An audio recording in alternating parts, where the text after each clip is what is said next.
There is no sport that requires more precise timing or physical alertness than the dangerous sport of bullfighting.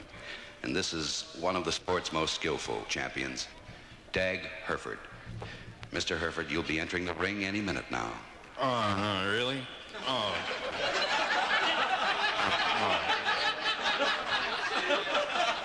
That's right. It's Saturday. It's Saturday already? A week really times when you're having a good flight, doesn't it? Are you actually going to go into the ring in that condition? Oh, I hope so.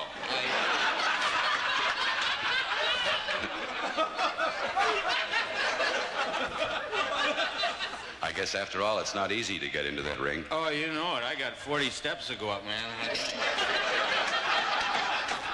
You get that adobe all over your knees and everything. People spitting on them steps. It certainly must be pretty frightening to see a bull come charging at you. Well, you can imagine how I feel when I see two of them. Two? Yes, on a hot day I see four. You know, I notice when you're in the ring, you make a lot of exaggerated moves with your cape. Is that for show? Oh, no, that's to keep the fruit flies off me. You get them bulls out there week after week, you know. How many passes have you made at a bull? Oh, I've made a few, but it's kind of silly, you know. So you get a date with one. Where are you going to take a bull?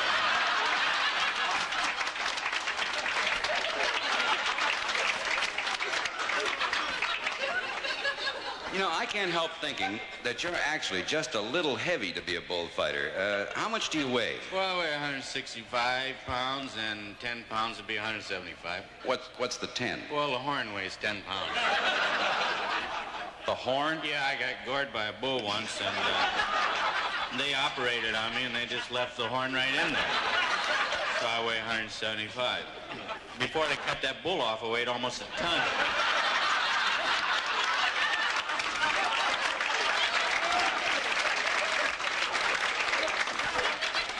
How many ears do you have?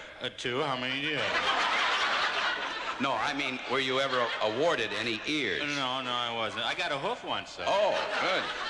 Could we see it? I don't think so. I've been letting my hair grow over it. Do you have any particular tricks that you do with your cape? Oh, yeah, I have one I tried out in Tijuana. I just take a cape and I wrap it all around me, and then I turn my back on the bull. Where do you go from there? Into the fifth row.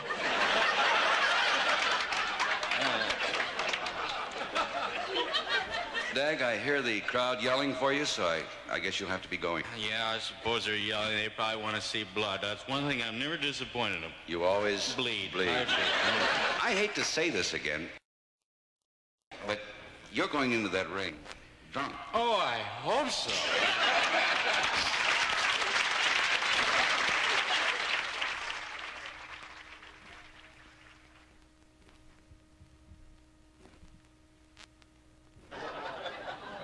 Since personalities in show business have tried their luck in politics, it's only a matter of time until people in politics try their luck in show business.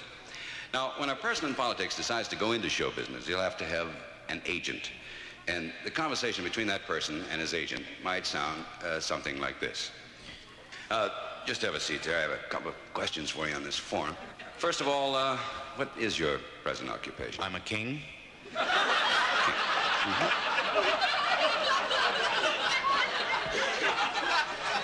And that's the third one I've handled. Yes.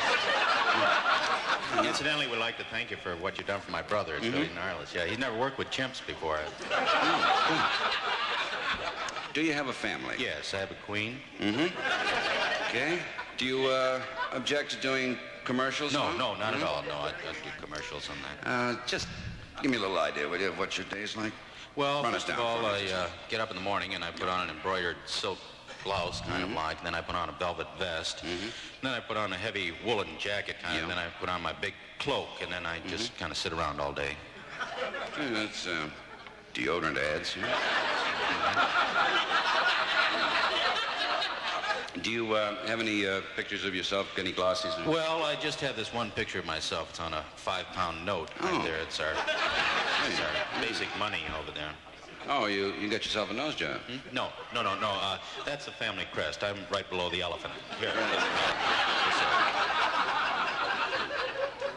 Do you do a single?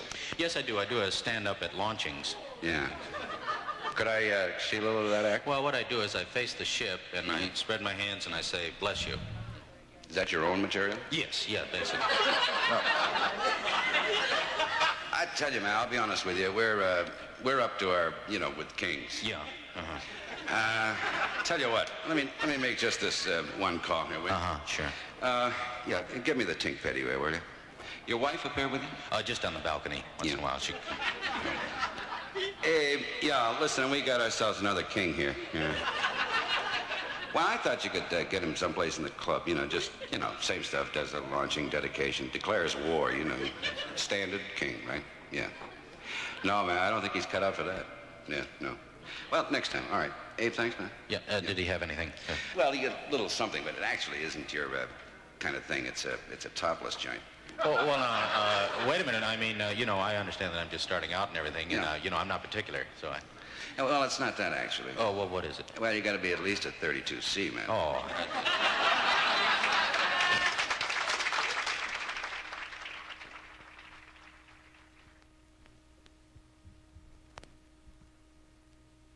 Horse racing is considered one of our most exciting sports. Of course, the fellows that make it exciting are the jockeys, actually. One of the country's leading jockeys is Dag Hereford, and we're going to talk to him before he gets the call to the post for the final race here at Ascot today. Dag, I was kind of hoping that you'd be wearing your silks, or your racing outfit. Well, this is my racing outfit.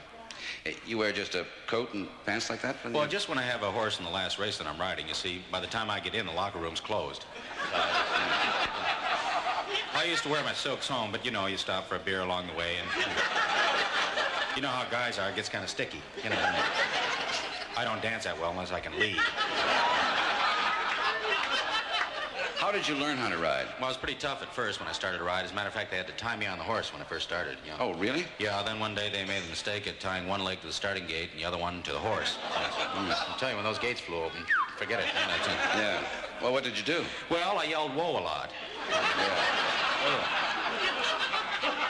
Only louder and higher. Woo!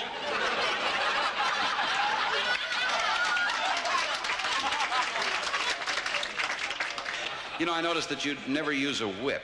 Oh, no, I used to, but not anymore, no, sir. You hit those horses, they go like the wind. Well, take right out from under you. Yeah, I imagine it's pretty dangerous on the turns when those horses bunch up there and going that fast. Yes, I understand it is. Now, I never get involved in that. Well, what do you do to avoid that? Well, I go way on the outside. There's nobody out there, Yeah. It's a lot longer, but when you consider the safety element, I think it's worth it. Yeah. Did you ever ride in a fixed race? Oh, I'm kind of ashamed to admit it, but yes, I did. As a matter of fact, I was in one race. The trainer gave me a pill, and he told me to use it at the starting gate. Mm-hmm. How did it come out? Well, the horse lost, but right after the race, I ran to Detroit in 2.5 hours.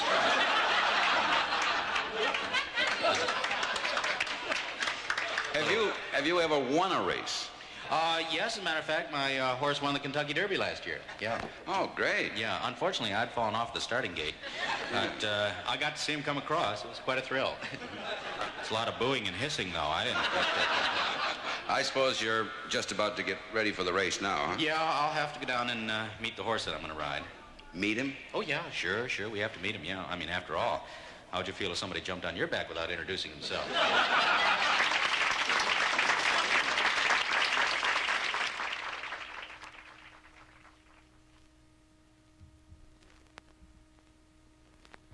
The government has recently clamped down on TV commercials advertising cigarettes because they were appealing too much to youngsters. Well, this presented a problem to the agencies, but they got around it by using the very same scripts, only they let older people do them. And here's what one of those TV commercials sounds like now. Hi, I'm Don Rumbaugh.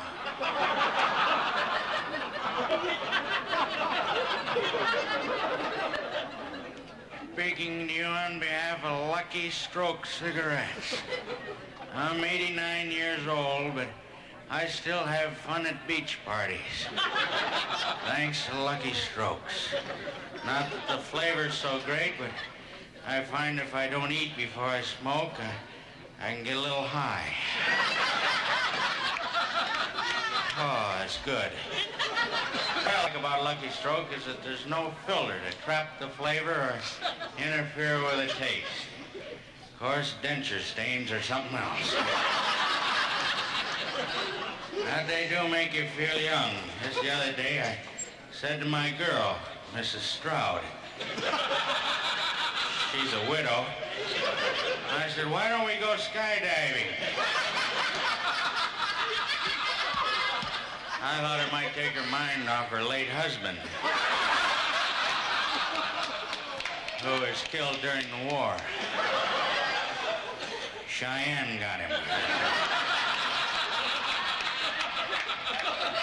Oh, we rented a couple of chutes and went up. I wanted her to have a good time, so before she started her free fall, I lit up a Lucky Stroke for her. She smoked it all the way down. I mean, all the way. Roman candle, man.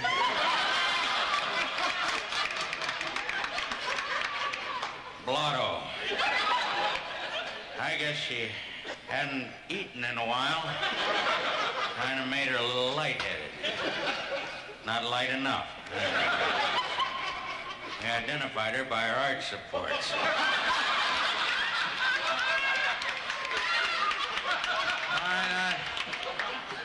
Why not be like millions of others who found the fun of lighting up a Lucky Stroke before you eat?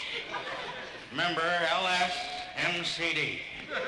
Lucky Stroke means a cheap drunk.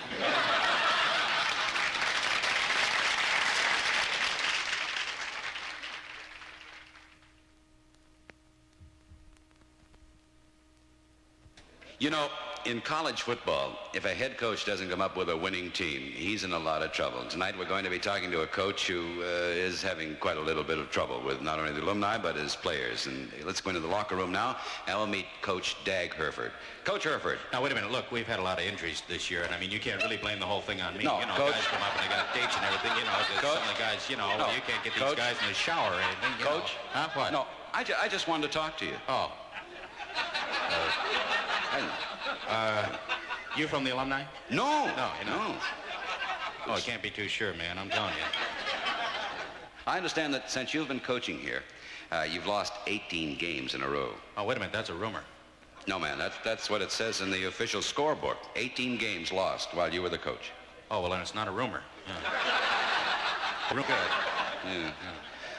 If a coach loses 18 games in a row, I imagine he stands a pretty good chance of being fired. Well, I bet he does. Yeah. Don't you have any outstanding players that could pull you through, maybe get you winning game? Well, we got one player, this kid McIntyre, is a pretty good player. Yeah. He takes the ball and he runs with it and he kicks it and he passes it. Yeah. Really great, huh? No, it's just that it's his ball. Yeah. Can't get it away from him, you know. He's out there all day, yeah. It's the only one we have, too. Mm. I guess it's been a pretty rough season for you. Oh, you're not kidding. We don't even have a band this year. All we got is a five-piece combo. Well, you know, it's the spirit that counts. Oh, really? Yeah. Well, that band's out there trying to spell out welcome alums. All they got is W-E and part of an L. You know, maybe we could find out what's wrong, you know? Like, the folks might be interested to see how you handle your team out there in action. Now, suppose your team is on the 1-yard line, right? Yeah. Now, you're losing by just one touchdown. One touchdown. 10 seconds to go, 1-yard line. What do? Oh, boy, yeah. 1 yard. Oh, well, I'm doing it. Well, you're just staring. What is that? Well, I never seen him play this good. Boy, on the 1-yard line. No, That's here. Great. Let me tell you, you need a timeout, so blow your whistle. Oh, I can't do that. Why? Well, I lost that little ball out of my whistle. I can't do it. No sense just blowing air through that thing. Well, no, do something. You yell at the ref to stop it. Hey, ref, can you find that little ball that's in my whistle? No, you yell timeout, like, timeout. Oh. Right? Oh, you halt the play. Yeah. Now what do? Well, I go into the huddle there and I tell them that you got to play for him. Yeah, well, why me? Well, you're the guy who yelled timeout. No, look, you're on the field. Right. You're with the team. Right. Now, who's the captain? Wilson. Okay. You tell Wilson your best play. Right, okay. Yeah. You got a dime? Why? Well, I got to call Wilson. Well, where's Wilson? Well, he's home. Oh, what's he doing home? Well, he broke his leg in the second game. He ain't going to show up here with the... Look, tell the team Yeah. to run play T48, right? Right. Okay, now they score. Right. And you win by a point. Oh, boy. Right? The game's over. Yeah. What do you do? Well, boy, that's something, isn't it, huh? Yep. Well, I get carried off the field, and I go in the locker room, and all the guys yell and cheer and everything. Great. Then I call up my wife and tell her we won a game. Great. Then you know what I'm going to do? What? I'm going to go back on the field. Relive the glory, huh? No, I'm going to look for that little ball at my whistle.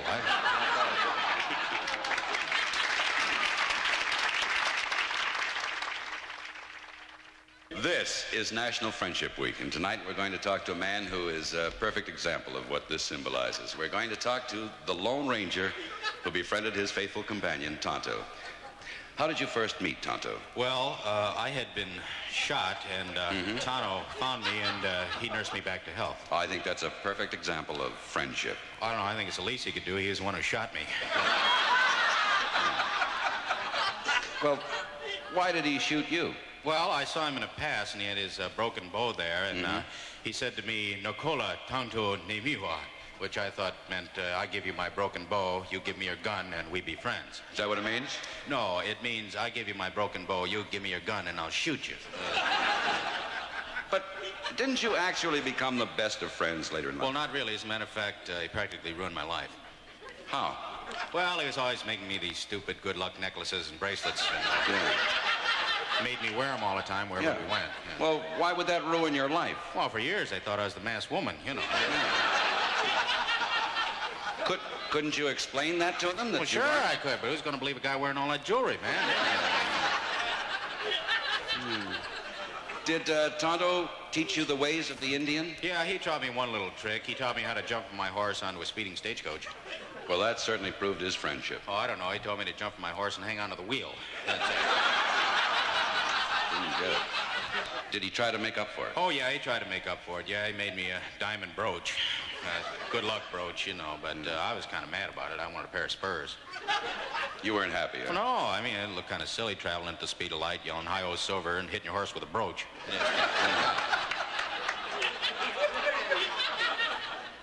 I notice you're not wearing a mask. Yeah, well, I don't anymore. That was another stupid idea, Tonto's. Yeah. I kept running into trees and falling off cliffs with it and everything. Why'd you do that? Well, he never put any eye holes in it, man.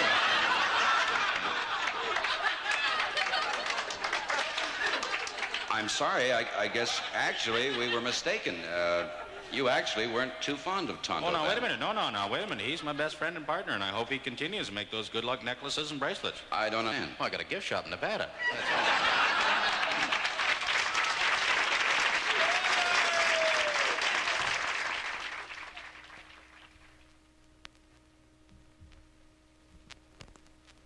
The hippies and the hippie movement have been very much in the news lately, and so tonight I thought it might be interesting to talk to a member of this movement, and we'd like you to meet him now. Good evening, sir. What is your name? Dag Hereford. And you're a hippie. Okay.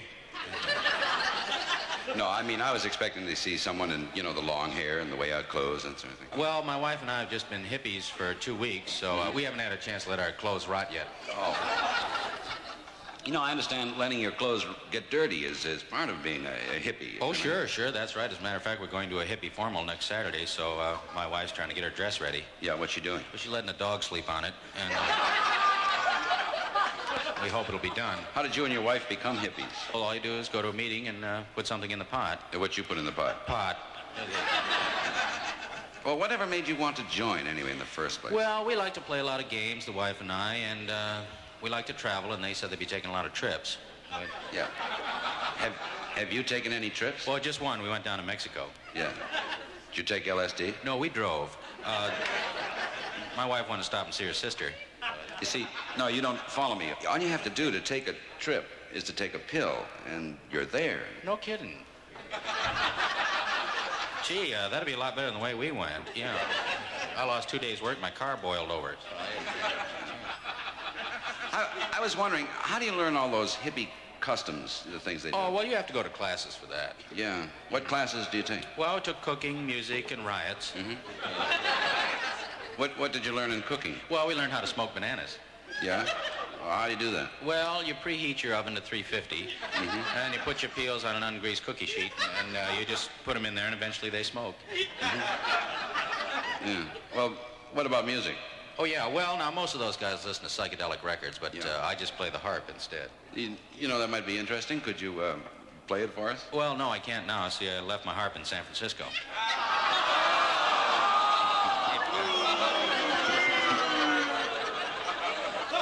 Our loss. Listen, you mentioned riots, too. The police give you guys a pretty rough time. Well, they sure have. As a matter of fact, I got a neighbor that got arrested last week just for wearing a miniskirt in the supermarket. Yeah, what'd the police do? Well, they arrested him, took away his skirt, and fined him. They left him standing on the sidewalk with just a blouse and his fishnet stockings. It's hard to catch a cab that way. Oh, you know it, yeah. You know, I heard they had a riot last night. Were you there? Well, I'd like to have been, but I didn't get a chance to make it. I had Rotary.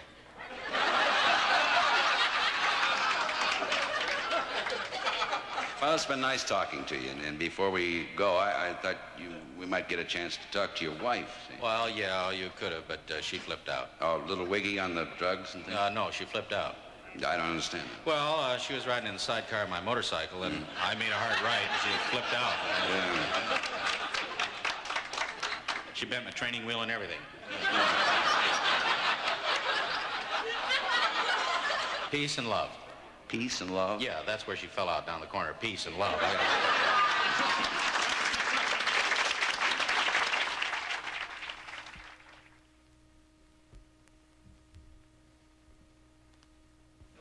Flying is no longer a luxury. Actually, it's a necessity in this country, and it's also a multi-million-dollar business. However, major airlines have made it very difficult for smaller airlines to survive. And today, we're going to be talking to a man who is faced with just such a problem. He is Dag Herford. He's president of Lars Airlines. Mr. Herford, I guess we could say that you have one of the smaller airlines. Yes, that's right. Yeah. How many planes do you have? We have none. You have none? Well, what effect does that have on your business? Well, it's kept maintenance costs way down. I don't understand. You still sell tickets. Oh, yes, yeah, we still sell tickets. Oh, yeah, sure. Yeah. Well, what do the people say when they show up and then they find out you don't have any airlines? Well, they just say, hey, you don't have any airplanes. You get a lot of that. Yeah. Do they get mad? Oh, yeah, they get real mad, yeah. Well, I certainly can't say as I blame them. Well, me either. You know, there's no refund on those tickets. Well, what do? Well, a lot of them just go out on the runway with their luggage and they sit there so no planes can land. We're kind of glad we don't have any because, boy, there's always somebody out there. Their luggage and everything. It's a mess. Did you ever have any planes? Yeah, we had a plane about 3 years ago. We had one, you know. Well, what happened to it? Well, Mr. Lars, the president of the airlines, was also the pilot, and he was about 82, so we had to ground him. He couldn't fly. Oh, he doesn't fly anymore? Well, just Cleveland to Pittsburgh. Cleveland, Pittsburgh? I thought you said you grounded him. Well, we did. He just taxis all the way. He had a toll gate last week, got a ticket. You know, I imagine it's hard to compete with the major airlines, what with the entertainment they provide and that sort of thing. Yes, that's true. We tried it for a while, but just didn't work out at all. Oh, you provided movies, TV, stereo? No. We had high school plays on ours,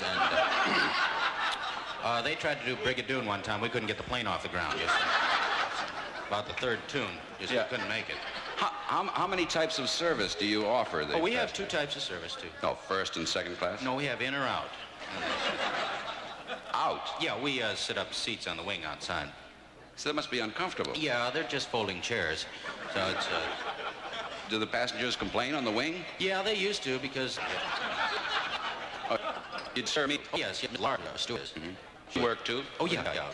But she was 82. She was getting up in her years, you know, so... Yeah. But actually, it was quite a sight to see her on takeoff, see her silver hair and her smile down the aisle. Oh, she'd go down the aisle comforting the passenger on takeoff. No, she was still up front, but her hair and her teeth had come back on takeoff. The initial thrust, you know, like a kind of a junk pile back there by the time we got back. Where is Mrs. Lars now? Well, she's somewhere in Memphis. Somewhere in Memphis? Yeah. Well, you see, she was in meals day, and he accidentally backed out the exit, so she's somewhere in Memphis. Oh, yeah. Well, it's certainly been nice talking to you, Mr. Herford. Oh, excuse me. I have a call coming. Okay. Hello? Yeah. Oh, did? Oh, fine. Yeah. Gee, that's good news. Yeah, we'll get her. Right. Thank you. Oh, good. What was that? Paul, I just found Mrs. Lars, so we're going to pick her up. Oh, goodness. Was she? She was in Memphis, Little Rock, Greensboro, Orlando, a little bit of Philadelphia.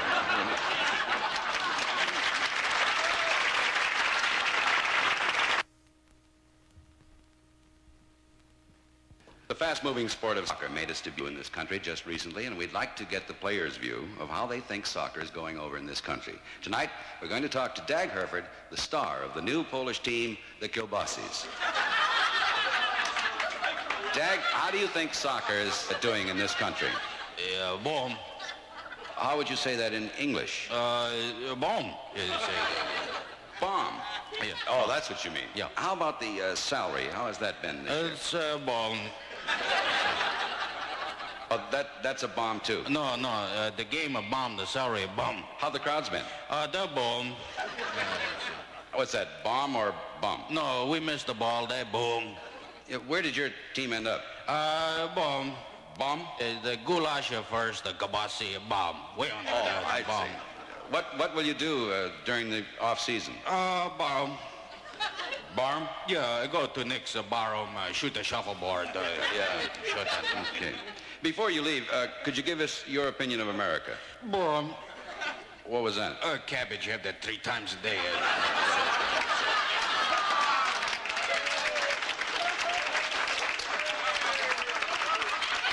Well, we're certainly looking forward to seeing you out there in that field again next season. Bomb. Huh? More cabbage. Oh. Barroom. Oh, more cabbage? No, I had to go to the barroom. I got to start. Excuse me.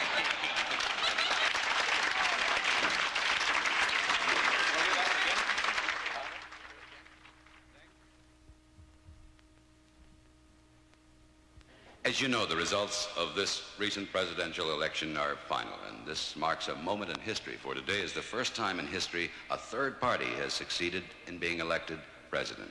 Now I'd like you to meet the new president of the United States. Mr. President, how do you feel about the election?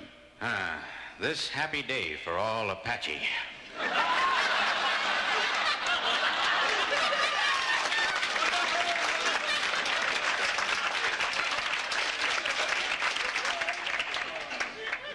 As you know, you are the first Indian to be elected to the office of president. That's right. Geronimo III, proud be new chief of country. Oh, our country's chief. That's good. That's my kind of humor.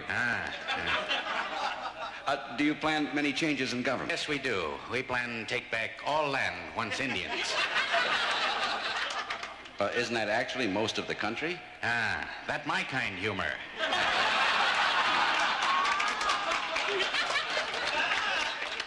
Will you be doing anything to bring the Indian and the white man back together? First thing we have is another Thanksgiving feast. That sounds like a perfect way to reestablish relations. Not be too sure of that, though. This time, Indian bring table, white man bring food. That's it. Well, the way I understood it, the white man traded you goods for whatever he took from you. That true. One year he take all our corn, give us material for clothes. Well, that's nice. Yeah, that year he eat cornbread in wintertime. We eat little cotton dress. How long you half-boiled skirt make tender? And I tell you, ruffle not best part. Well, look, now that's all part of the past. Now, we're concerned with the future. What about big business? Big business, easy. We take all big businessmen, take away all money, give them beads, multicolored feathers, shiny mirror. Yeah, well, that's not fair. That's what we thought.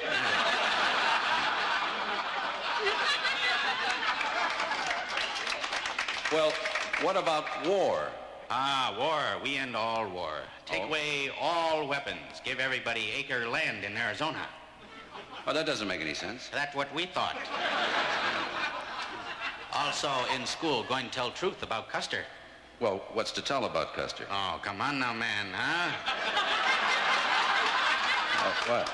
I mean, you take one white man to wear blue suit, little yellow piping downside, little yellow scarf. You're not that dumb, white man.